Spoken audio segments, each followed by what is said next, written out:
찬양을 통하여 영광 받으신 줄 믿습니다. 네. 이제 날이 조금 시원해져 가는 것 같습니다. 왜냐하면 아침 저녁으로 좀 그래도 시원하고 아직은 오후에 조금 덥긴 하지만 그래도 이때 좀 몸 조심하시고 또 덥다고 또 이불을 다 차고 자면 또 새벽에 또 추우니까 이렇게 잘 주무시고 항상 건강한 모습으로 뵙기를 소망합니다. 네. 오늘 말씀의 제목은 회개하라입니다. 회개하라. 예, 회개에 대해서 말씀을 좀 전해야겠다는 생각을 했습니다. 왜냐하면 계속 복음에 대해서 또 믿음에 대해서 말씀을 전해왔는데 사실 어떻게 보면 가장 먼저 우리가 해야 될 것은 회개거든요. 예, 회개해 보셨습니까? 예, 예, 끄덕끄덕끄덕. 예, 회개가 뭔지도 잘 모르겠는데 하는 분들도 혹시 있을지 모르겠습니다. 근데 회개는 정말 중요한 겁니다. 예, 제가 중3 때 정도였던 것 같습니다.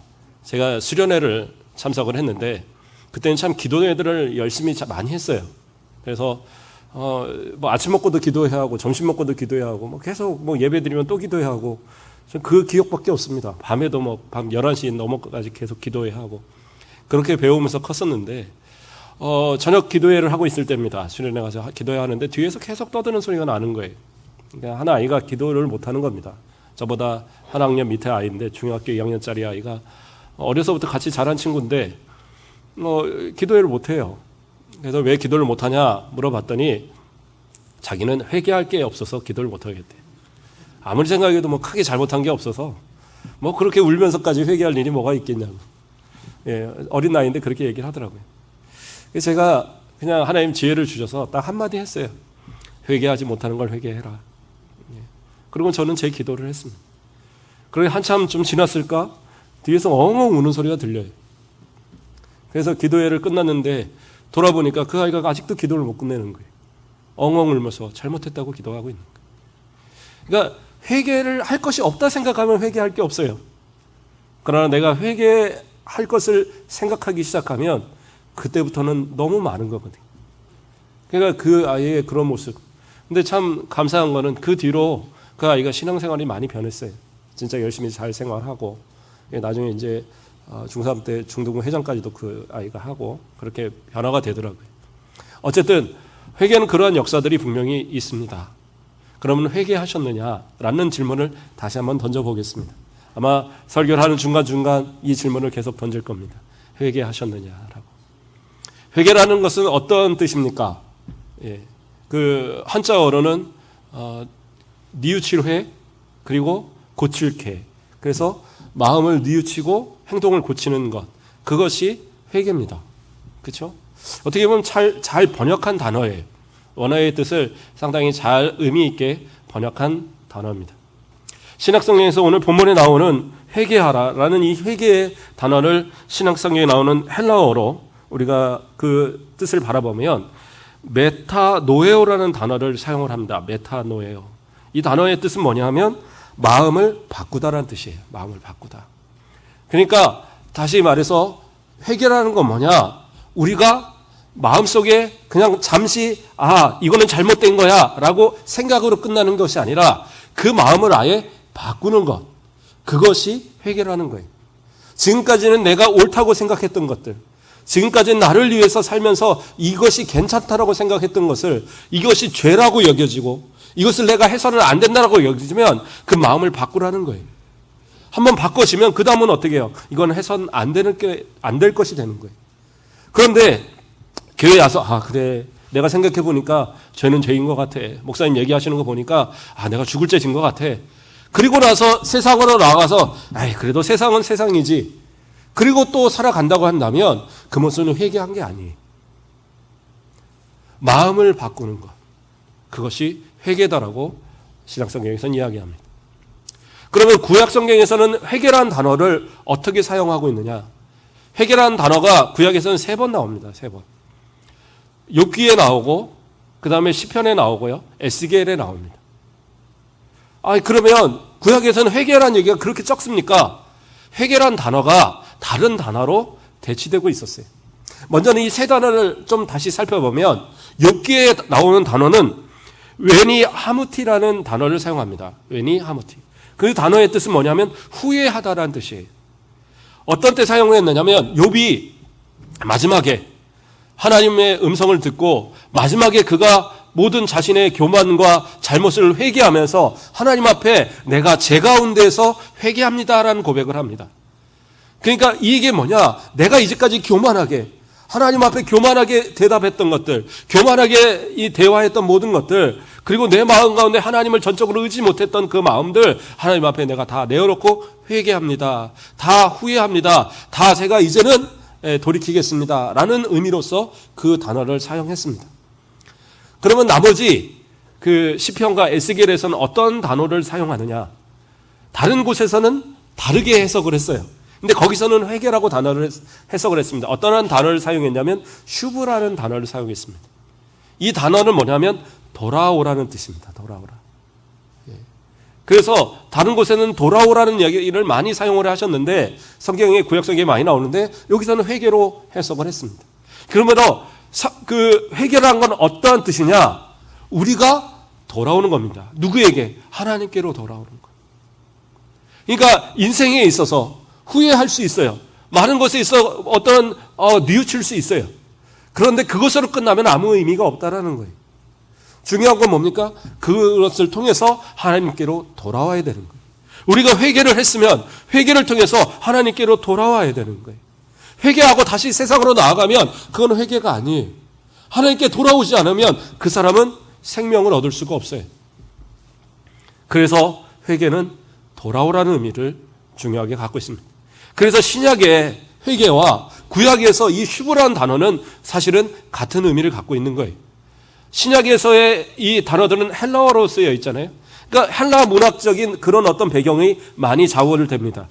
히브리인들은 히브리 그 사상을 가지고 이것을 쓰지만 쓴 단어, 글자들을 헬라어로 썼기 때문에 우리는 헬라어의 의미를 더 많이 생각하게 되는 거예요. 그러나 사실은 히브리인들이 또 이 제자들이 성경을 쓸 때에는 이들이 생각한 건 뭐냐면 히브리 사상 속에서 회개란 단어를 차용해 온 거예요. 그렇다면 어떤 단어를 슈브란 단어들을 더 쉽게 사용을 해왔던 겁니다. 그래서 그 슈브의 의미가 바로 돌아오라는 그 의미가 그 회개라는 단어로 들어간 거예요. 그래서 예수님께서 얘기하실 때 뭐라고 합니까? 비로소 이때부터 예수님께서 하나님의 말씀을 증거하기 시작했는데 가장 첫 마디가 뭐였느냐? 회개하라 였던 거예요. 회개하라. 하나님 앞에 돌아오라라는 의미. 그 마음을 돌이키라는 의미. 그 마음을 변화시키라는 의미로 이 말씀들을 외치고 있었다라는 말씀입니다. 구약의 말씀을 보면 이사야 55장 7절 말씀에 악인은 그의 길을 불의한 자는 그의 생각을 버리고 여호와께로 돌아오라. 그리하면 그가 긍휼히 여기시리라. 우리 하나님께로 돌아오라. 그가 너그럽게 용서하시리라. 용서하는 전제는 뭐예요? 회개치 않으면 용서가 없죠. 내가 잘못했다고 시인해야 되잖아요. 그래야지 용서하는 건 아닙니까? 우리가 자녀들한테 불러서 혼을 냅니다. 얘야, 너 잘못했지? 네, 잘못했습니다. 용서해 주세요. 그러면 용서하잖아요. 근데 아이가 끝까지 버텨요. 내가 뭔 잘못이에요? 다 그럴 수 있는 거지 뭐. 그럼 어떻게 돼요? 그럼 부모가 매를 드는 거예요. 네가 매를 버는구나. 그리고 오늘 한번 매타자가 한번 해보자. 그렇게 되는 거잖아요. 엄마 손에서 끝나야 되는데 엄마가 딱 열심히 매를 들고 막 하는데 안 돼요. 그러다가 아버지가 오시면 어떻게 됩니까? 아버지는 뭐 큰 말도 안 합니다. 자, 가서 빗자루 하나 들고 놀아. 그리고 이제 시작하면 바로 웬만하면 거기서 잘못했습니다. 그러죠. 옛날에는 아버지는 참 무서웠죠. 그런데 지금은 그렇게 이제 때리시면 안 됩니다. 지금은 그렇게 때리면 아이들이 경찰서에 신고해요. 그래서 부모도 잡혀갑니다. 그러니까 그렇게 가르치시면 안 되고 정말 은혜로 가르치셔야 되는데 옛날엔 그렇게 가르쳤잖아요. 저도 바로 불과 한 10여 년 전까지만 해도 우리 아이들 그렇게 매로 한 10년 전까지만 해도 매로 다스렸던 것 같아요. 우리 큰애도 한 초등학교 이제 막 이럴 때 한 1학년 때 저한테도 매도 좀 맞았고, 근데 큰애가 이제 고집이 있어요. 고집이 있어갖고 제가 세게는 안 때리는데 저는 꼭 엉덩이하고 발바닥만 때렸거든요.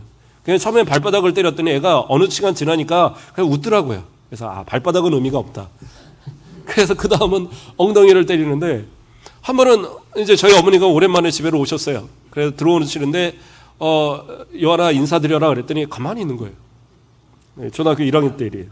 애들이 그럴 때가 있더라고요. 고집을 펼 때가 있는데 제가 그걸 이해를 못했던 거죠. 그래서 인사를 해라 3번을 얘기했어요. 근데 얘가 인사를 안 하는 거예요. 그래서 제가 어떻게 했겠어요? 가서 이제 회초리 하나를 들고 안 그러면 너 10대를 때리겠다. 버티는 거예요. 그래서 제가 엉덩이를 톡톡톡 10대를 때렸습니다. 세게 때리겠어요. 그냥 그 톡톡톡 때린 거지. 근데 얘가 버티는 거예요. 그래도 인사를 안 합니다. 그러면 10대를 또 때리겠다. 그래 또 버티는 거예요. 그래서 제가 또 마음은 아프지만 10대를 톡톡톡 때렸어요. 다 맞고 있더라고요. 그러더니 또 인사하는 게 또 안 하는 거예요. 야, 얘가 이걸 버티는구나. 예. 매를 바꿀까도 생각을 했지만 어쨌든 그걸로 또 10대를 이렇게 때렸어요. 그러니까 30대를 맞았으니 아무리 약하게 때려도 아프죠. 그리고 나서 안녕하세요 하더라고요. 진작 하지. 예. 그래갖고 얘가 바로 이제 저녁에 이제 저하고 같이 둘이서 자는데 저한테 조용히 얘기하는 거예요. 아빠, 앞으로는 때린데 또 때리지 마. 화장실 가서 앉았는데 여기가 부었어. 그러는 거예요. 마음이 아프더라고요. 그래서 알았어. 앞으로는 때릴 때 안 때릴 때니까 말 잘 들어. 그랬더니 알겠다고 그러더라고요. 근데 어쨌든 얘가 인사에 대해서 각일이 됐는지 이제는 동네에서 보는 사람마다 다 인사하고 다니는 거예요. 안녕하세요, 안녕하세요. 그리고 어느 날인가 1,000원짜리 하나를 들고 들어오더라고요. 그래서 뭐냐 그랬더니 동네 할머니가 인사 잘한다고 1,000원 줬어. 그러더라고요. 예. 어쨌든 부모의 마음은 때리고자 해서 때리는 부모는 없어요. 고치라는 거죠. 고쳐서 올바른 삶의 모습을 가지라고 매를 드는 거잖아요. 하나님도 마찬가지십니다. 우리를 향해서 징계하시고 우리를 향해서 매를 드시고 때로는 그런 이유도 돌아오라는 의미잖아요. 하나님 앞으로 돌아오라는 의미. 그런데 거기서 버티지 않고 회개하면 하나님은 다 용서하시는 거예요. 아무리 큰 죄라도 하나님 앞에 회개하면 용서하시는 거예요. 그래서 구약에서는 돌아오라고 얘기하셔요. 하나님. 너 회개해. 뭐 잘못했어. 너 뭐 이것 때문에 너는 벌 받아야 돼. 이렇게 말하지 않으시고 언제나 돌아오라고 얘기하세요. 돌아오면 용서하겠다라는 거예요. 그래서 너 그렇게 널리 용서하실 거다라고 본문에서는 이야기하고 있는 겁니다. 또 한번 다시 질문을 던지겠습니다. 회개하셨습니까? 예, 회개. 목사님이 왜 자꾸 회개를 물어보십니까? 어떤 분들은 회개의 경험이 불확실한 분들이 있어요. 내가 진짜 회개했었나? 그런 기억이 없는 분들이 있어요. 그도 그럴 것이 교회를 나온 처음이 그냥 불분명하게 나온 경우가 많아요. 그냥 부인이 가자고 그러니까 억지로 끌려 나왔다가 오늘 목사님 말씀이 재밌네? 그래서 이제 좀 더 있어 볼까 하고 한두 번 나오다 보니까 막 세례 받으라 그러고 세례 받고 나니까 집사 임명 주고 그다음부터는 안 나올 수도 없고 창피해서도 나와야지. 그러고 나온 분들도 가끔 하나씩은 있어요. 네, 그렇죠? 그러니까 정신력으로도 다닐 수 있어요. 제가 아는 어떤 분도 그 거래처 사장님이 장로님인데 우리 교회 한번 나와보라고 사정을 하니까 그냥 그 인사치레로 나갔다가 2년 동안을 교회를 다닌 거예요. 그러면서 집사 임명도 받고 다 했는데 2년 만에 그만 다녀야지 그러고 그만 다니더라는 거예요. 왜 그럴까요? 회개의 경험이 없어서 그래요. 진짜 눈물로 하나님 앞에 회개해본 그런 경험이 없다 보니까 오래 교회를 다녀도 그 마음의 변화가 일어나지 않는 거예요. 이단들이 정말 그러한 사람들을 정말 바보로 여깁니다. 정말 건들만 하니까 이단들도 건들거든요. 진짜 신앙이 투철해서 어떤 말을 해도 씨알도 안 먹힐 그런 사람들은 건들지 않아요. 근데 어중간하게 교회 다니는 사람, 그러면서 교회에 대해서 그냥 불만이나 하나씩 툭툭 던지는 사람, 그런 사람들 딱 꼬시기 편하거든요. 회개하셔야 됩니다. 마음과 내 진정한 회개가 있으셔야 돼요. 그래서 내가 주님 앞에 그 하나님 앞에 정말 그 영적으로 교제해본, 정말 하나님 앞에 그 회개하고 하나님의 용서를 내 마음 가운데 체득해본 그런 어떤 모습이 내게 있어야지, 그래야지 신앙을 지킬 수 있다니까요. 제가 주일학교 아이들한테 예전에 가르칠 때 저는 꼭 아이들한테 질문하는, 1년에 한 몇 번씩은 질문을 해요.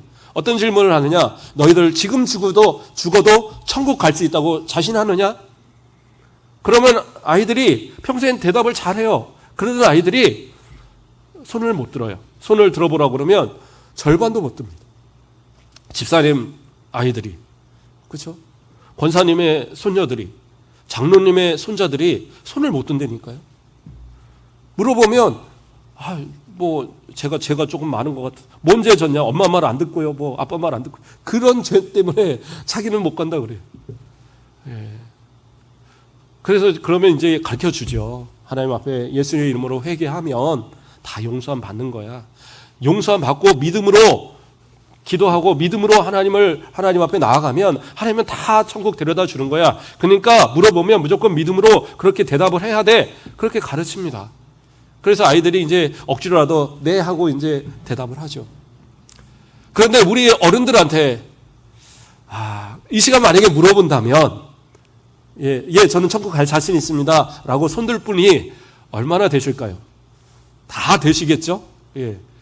근데 못 하시는 분들도 있을 거란 얘기. 왜요? 내 마음 가운데 회개해본 경험이 없으니까. 좋아요. 약간의 뉘우침은 있죠. 말씀을 듣다 보면 찔릴 때가 있어요.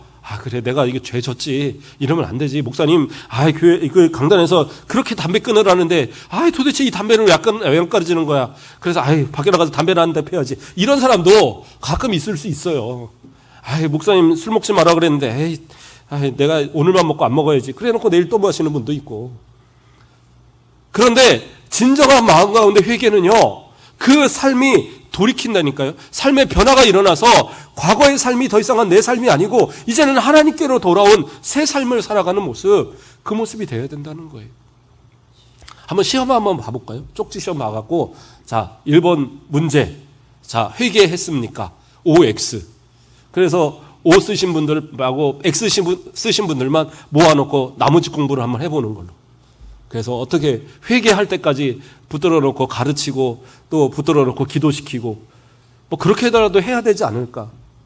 만약에 우리 다 천국 갔는데 제가 그 앞에서 이렇게 번호 이렇게 세보면서 자, 누구 다 오셨나 보는데 안 왔다 생각을 해보세요.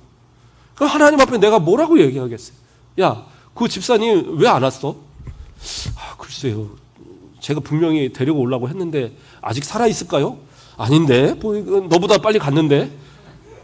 그럼 뭐 어떡하겠어요? 예. 한 찾다 보니까 저 지옥에서 팔딱팔딱 뛰고 춤추고 계시면, 저기 신나게 춤추고 계신데요? 야, 지옥에서 무슨 춤이야. 뜨거워서 그런 거지. 할 말이 없을 것 같아요. 하나님 앞에. 좀 나머지 공부라도 시켜야 되나. 그래서 한번 마음 가운데 생각해 보세요. 내가, 나는 회개한 경험이 별로 없는 것 같아. 그럼 저 개인적으로 좀 찾아오세요. 내가 나머지 공부 시켜드릴 테니까. 하나님 말씀 놓고 같이 회개하고 같이 기도하고 그렇게 좀 해보는 거예요. 그렇게 해서라도 찾아야죠. 내 신앙을 찾아야 돼요. 믿음을 지켜야 돼요. 그래야지 내가 구원받는다니까요.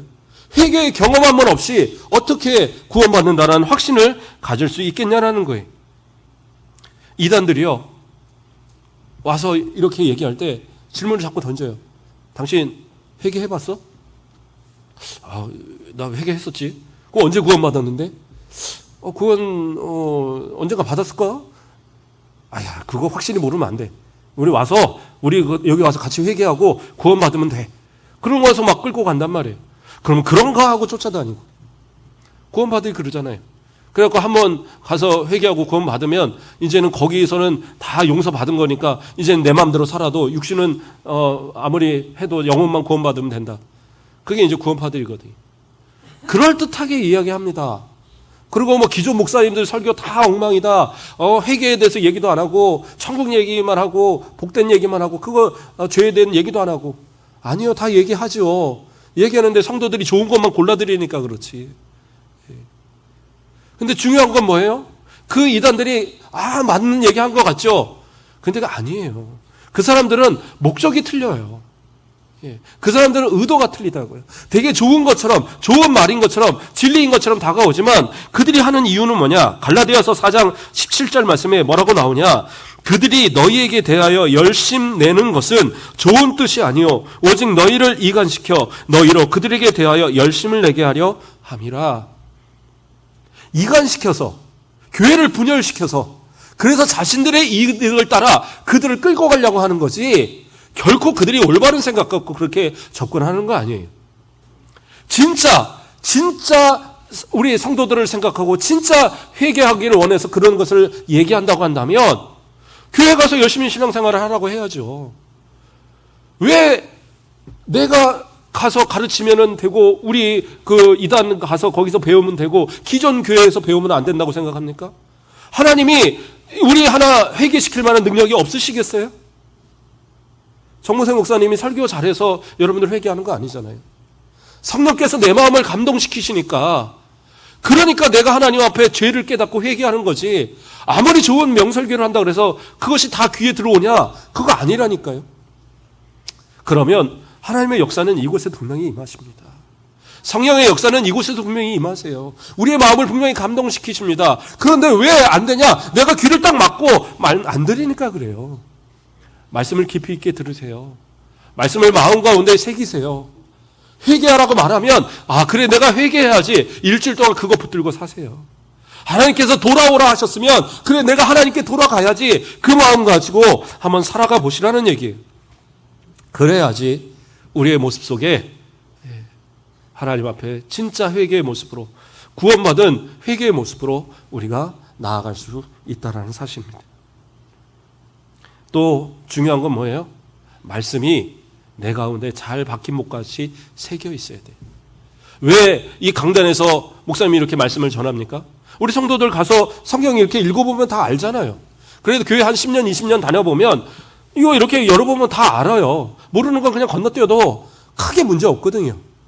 그런데 왜 목사님 설교합니까? 어려운 거 가르쳐 주려고 하는 거 아니에요. 하나님의 말씀을 대언하여 쓰는 겁니다. 목사가 능력이 있어서가 아니라 증거하는 이 말씀이 하나님의 말씀으로 받으시라고 전하는 거예요. 주의 종의 입술을 통해서 하나님께서 명하시는 거예요. 회개하세요. 제가 사정하는 게 아니에요. 회개하라고 하나님의 말씀을 명하는 거예요. 회개하셔야 돼요. 그리고 그 말씀을 따라 순종하셔야 돼요. 이 말씀을 내게 받아들일 때에 그래야지 이 말씀 가지고 마귀도 물리칠 수 있는 거예요.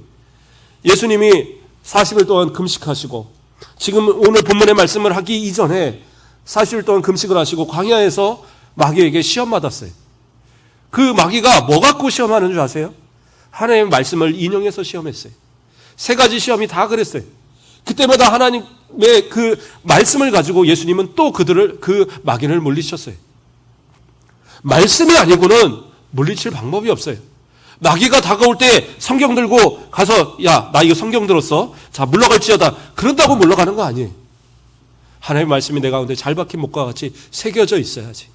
진짜 마귀를 대적할 때 그 말씀이 내 입술에서 나오는 거예요. 내 마음을 흔들려 이단이 다가올 때 담대하게 물리칠 수 있는 믿음도 있는 거예요. 그렇죠? 내 능력 갖고 안 되고, 말씀이 내 능력 갖고 안 되면 그때는 어떻게 해요? 그냥 단호하게 물리치세요. 그리고 궁금하면 저 찾아오세요. 그렇다고 그 이단 데리고 오지 마세요. 이단들 데려오면 정말로 힘듭니다. 그냥 우리 교회 안에서 혹시 이단에 빠진 분들 있으면 제가 붙들고 그런 수고를 좀 하겠지만, 예전에 하여튼 청년 하나가 이단에 빠진 청년이 있어서 그 청년 붙들고 밤새서 진짜 그 새벽 한 4시까지인가 얘기하면서 겨우겨우 이렇게 돌이키게 한 적은 있어요. 그 수고를 맨날 할 수는 없잖아요. 우리 성도들을 위해서라면 하겠지만 이단들을 데려오지 마십시오. 그냥 이렇게 가라고 하시고, 우리 성도들은 절대 그런 거 하고 이렇게 하지 마시고, 혹시 궁금하고 잘 모르겠는 거 있다 그러면 저한테 그때는 찾아오세요. 그러면 제가 뭐 새벽이 됐던 이틀 밤을 새던 정말 말씀을 통해서 같이 나누도록 하겠습니다. 어쨌든 말씀이 있어야지 또 이단도 물리치고, 말씀이 내게 살아있어야지 그것을 통해서 하나님 앞에 또 믿음을 지킬 수 있는 힘이 된다는 사실입니다. 그 가장 기본은 뭐냐? 회개로부터 시작된다는 사실입니다. 또 다시 질문을 던져보겠습니다. 회개하셨습니까? 네. 만약에 저는 그런 생각을 해봅니다. 회개를 내가 한다고 하면서 단 한 번도 눈물이라는 걸 흘려보지 않았다. 그러면 과연 그 회개가 의미가 있을까? 어떤 분들은 뭐 그래요. 눈 안에 뭐 눈물샘이 막혀서 저는 눈물을 못 흘려서 맨날 인공 눈물을 릅니다. 그런 사람은 어쩔 수 없겠죠. 안 나오는데 어떻게 하겠어요. 그러나 겉으로 흘리는 눈물은 아닐지라도 내 마음을 찢으며 내 마음 가운데 정말 애통의 그런 마음들이 좀 있어야 되지 않을까. 시편 51편의 말씀을 보면 다윗이 절절히 구구절절히 회개하며 쓴 구절입니다. 시편 51편은 어떠한 말씀이냐?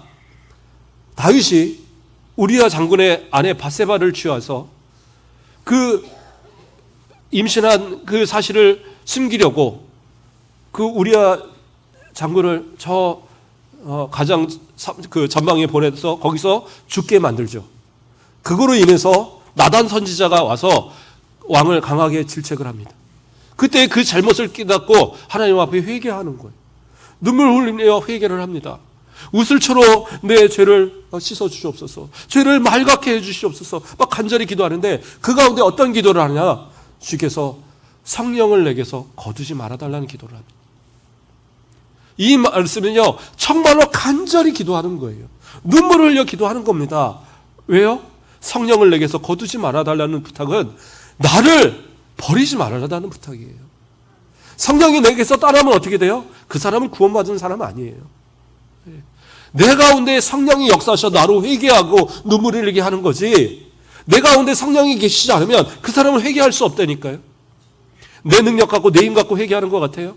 아니에요. 성령이 깨닫게 하시니까 회개하는 거예요. 진짜 뻔하게 죄 짓고도요, 내가 뭐 죄졌냐고 그래요. 내가 무슨 잘못이냐고 얘기해요. 내가 그렇게 무슨 죽을 죄를 졌냐고. 다윗도 충분히 그럴 수 있어요. 왕인데 왕이 시내 하나 죽게 했다고 그게 문제입니까? 왕이 모든 것의 주인인데 그 신하 부인 하나 뺏었다고 문제예요? 아니라고 말할 수 있어요. 그러나 그러지 않았어요. 그는 두려웠어요. 성령이 내에서 떠나가는 것을. 하나님이 나를 버리시는 것이 그는 더 두려웠어요. 그래서 눈물로 기도하는 그 고백. 그러므로 눈물의 그 회개, 그것이 내게 있을 때 그것이 어떻게 보면 구원의 시작이 된다라는 사실입니다. 사도행전 2장 38절 말씀을 봉독해 드립니다. 베드로가 이르되 너희가 회개하여 각각 예수 그리스도의 이름으로 세례를 받고 죄 사함을 받으라. 그리하면 성령의 선물을 받으리니. 베드로가 뭐라고 얘기해요? 설교를 하니까 사람들이 얘기합니다. 그 마음에 찔려서 우리가 어찌할꼬 말하고 있어요.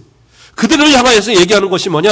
너희가 회개하며, 회개를 전제로 얘기하고 있어요. 너희가 회개하고 그리스도의 이름으로 세례를 받으면 그러면 죄사함을 받게 된다는 사실이에요. 그리고 성령이 내 안에 계셔서 성령이 우리를 구원으로 이끌어 주시는 거예요. 그래서 구원받는 것에 가장 처음은 뭐예요? 회개로부터 시작하는 거예요. 그냥 내가 어찌할꼬, 내가 잘못했네, 이걸로 끝나면 그것은 회개가 아니에요. 처음에 얘기한 것처럼 회개는 뭐예요? 내 마음 가운데 정말 모든 죄의 모습들을 고백하고, 그리고 그리스도의 이름으로 내가 나의 구주로 예수 그리스도를 고백하고 그 예수님의 이름으로 나아가서 주님 앞에 나아갈 때, 그때 주님께서 우리를 받아주시고 우리를 용서하시는 거예요. 그것이 구원받는 길이지, 이 회개에는 구원의 길이 없어요. 회개하지 않고 어떻게 구원받습니까? 믿음으로 구원받죠. 뭐라고 그래요? 믿음으로 구원받는데 회개하지 않으면 예수 그리스도의 이름으로 세례받는 게 아니라니까요. 그래서 아까 말씀드린 1년이 가고 2년이 가고 10년이 가고 심지어는 한 20년 교회를 다녀도 교회 다녀서 별거 없네, 그리고 세상으로 나아가는 사람들이 생기더라는 거예요. 그러면 저는 부탁드립니다. 눈물의 기도를 하나님 앞에 좀 드려보세요. 회개의 기도를 한번 드려보세요. 저는 회개해본 경험이 없는데 어떡합니까? 저 찾아오세요. 저와 같이 회개합시다. 정말 내가 여러분 하나 회개시키지 못하면, 그래도 지금 5개월이라는 시간 동안 이제 저하고 같이 했잖아요. 그렇게 복음을 외치고 그렇게 믿음을 외쳤는데도 아직 마음 가운데 내가 그래 회개하고 예수 믿어야지라는 마음이 생기지 않았다면 제가 과연 뭐라고 얘기하겠어요? 하나님 앞에 뭐라고 얘기하겠어요? 주님 앞에 좀 그렇게 돌아오세요. 주님 앞에 이제는 마음을 변화시키세요. 주님 앞에 이제는 나의 모든 죄를 낱낱이 다 아뢰세요. 어떠한 죄로 하나님 앞에 나올지라도 하나님 우리를 다 씻어주시고, 주홍같이 붉은 죄를 할지라도 양털같이 희게 하시는 역사가 우리 가운데 있을 줄 믿습니다. 참된 목자라는 책을 쓴 유명한 청교도 신학자가 있습니다.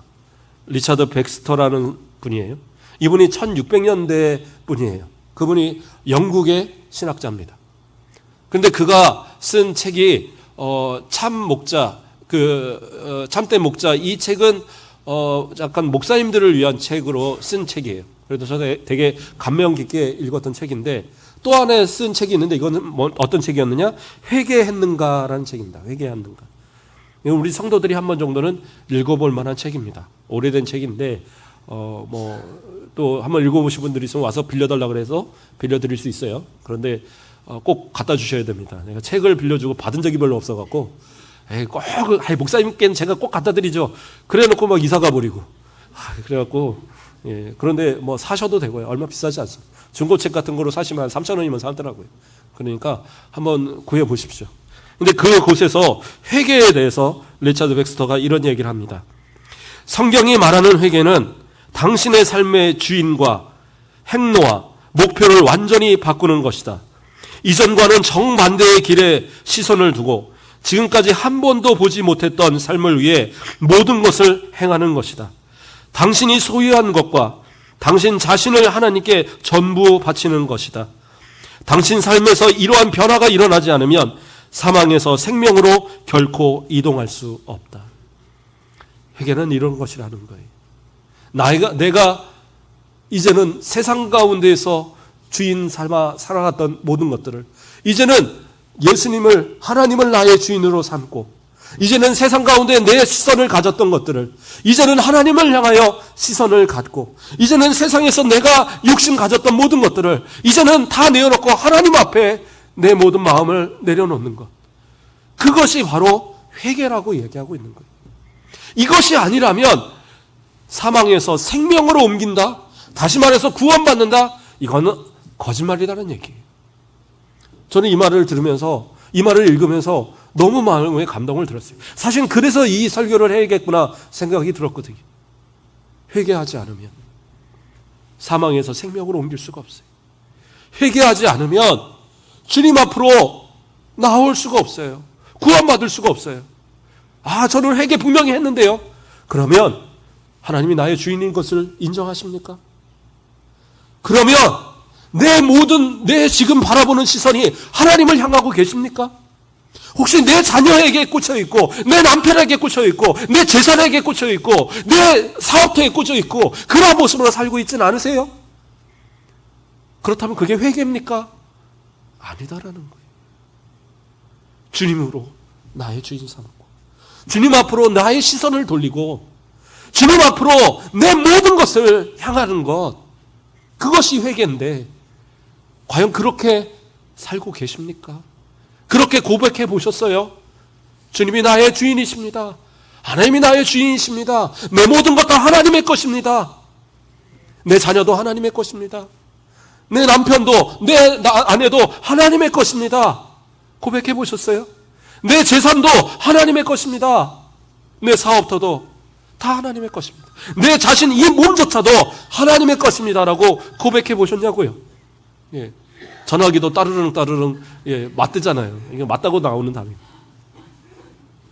우리 하나님 앞에 진짜 회개의 모습을 회복해자라는 얘기입니다. 사람들은 후회하는 것을 내가 회개한 걸로 착각하는 경우들이 많아요. 후회는 착각이 아닙니다. 후회는 회개가 아닙니다. 예. 그냥 마음에 잠깐 찔림은 회개가 아니라니까요. 기도회 하다가 눈물 찔끔 흘리고, 말씀 듣다가 눈물 찔끔 흘렸다고 그거 회개 아니라니까요. 오늘 혹시 마음에 감동이 있으시면 이제는 변화되십시오. 이제 마음을 새롭게 하십시오. 이제는 내가 하나님을 향해서 그 마음을 바꾸세요. 방향을 바꿔보시라고요. 이제는 더 이상 세상 바라보지 마세요. 이제는 더 이상 세상의 것 귀하게 여기고 살지 마세요. 다 하나님께 맡기면 하나님이 해결해 주세요. 하나님이 이끌어 주세요. 우리 이제까지 내 힘 갖고 살았어요? 아니요. 하나님이 주신 힘 갖고 살았잖아요. 그런데 왜 세상 거 포기 못합니까? 그냥 내려놓으세요. 그리고 주님 앞에 처음부터 좀 다시 시작하는 마음을 좀 가져보자는 얘기입니다. 요한계시록 2장 4절에서 5절 말씀을 봉독해 드립니다.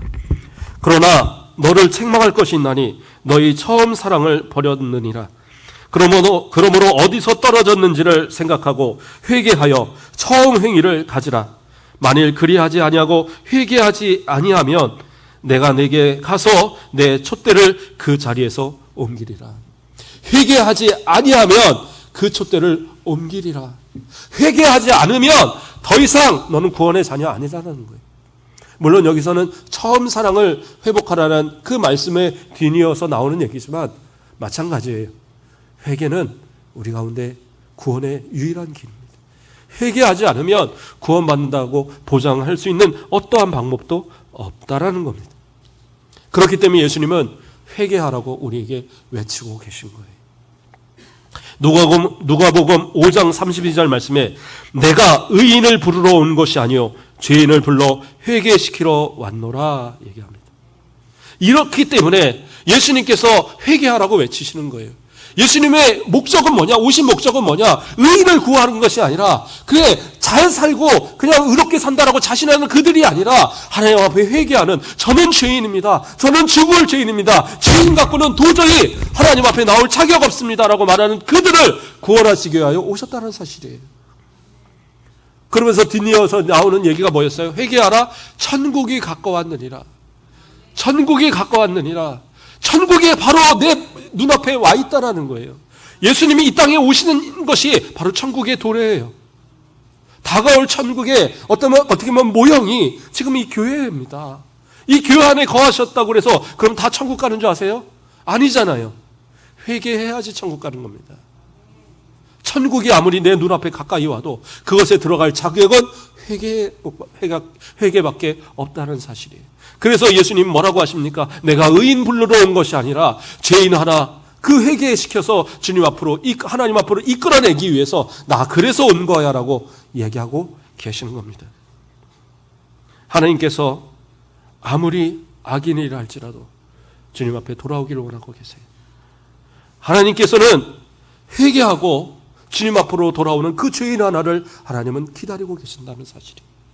그러면 우리 안에 어떠한 죄가 있을지라도 어떠한 하나님 앞에 사람 앞에 좋아요. 사람 앞에 드러나지 못할 죄 때문에 마음에 꽁꽁 싸맨 죄가 있다 할지라도 하나님 앞엔 정직하게 내어놓자고요.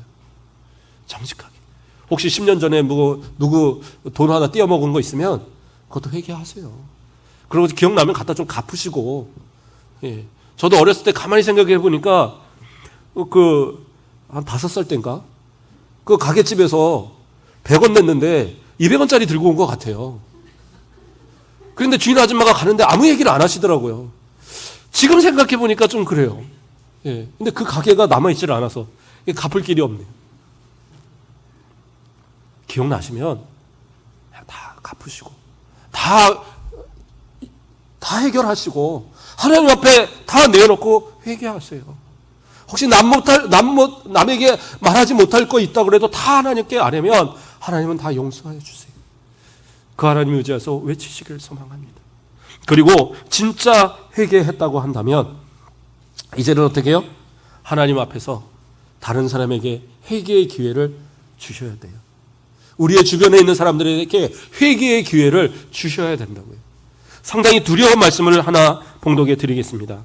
에스겔 33장 8절에서 9절 말씀입니다. 가령 내가 악인에게 이르기를 악인아 너는 반드시 죽으리라 하였다 하자 내가 그 악인에게 말로 경고하여 그의 길에서 떠나게 하지 아니하면 그 악인은 자기 죄악으로 말미암아 죽으려니와 내가 그의 피를 내 손에서 찾으리라.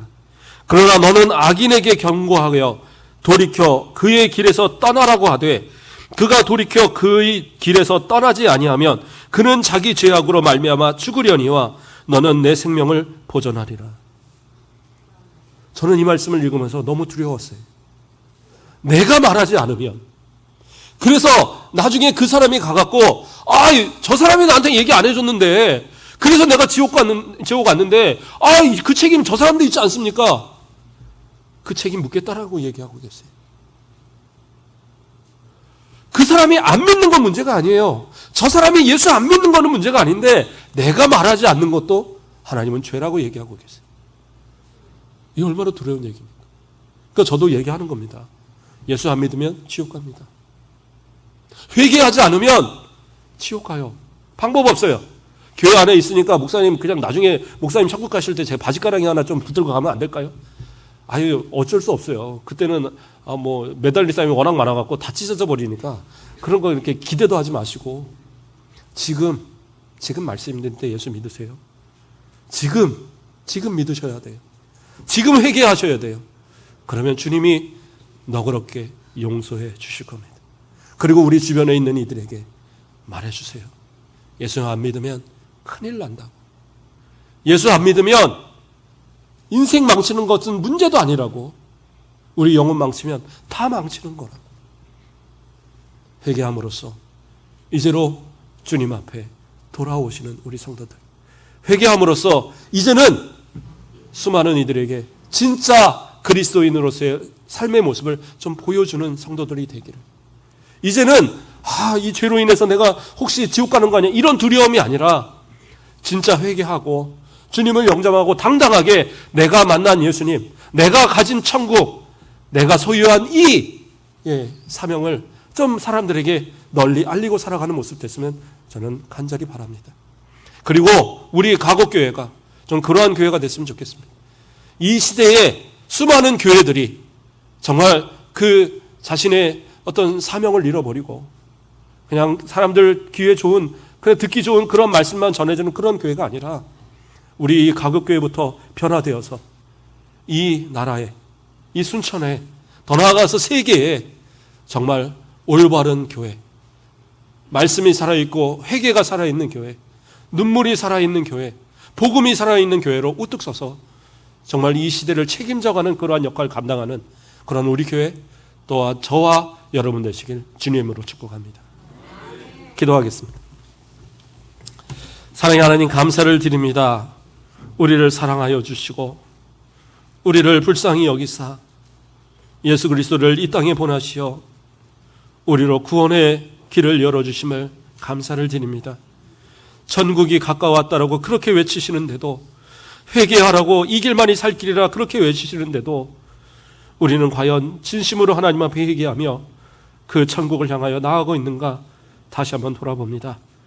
우리의 마음을 다시 돌이켜서 돌아오라 외치시는 주님의 말씀에 순종하여 진실로 회개하고 진실로 주님을 바라보며 주님의 용서하심을 바라보고 나아가 이 땅에 그리스도인다운 삶의 모습을, 그리스도의 복음을 담대하게 증거하며 외칠 수 있는 믿음의 승리자들 되도록 축복하여 주시옵소서.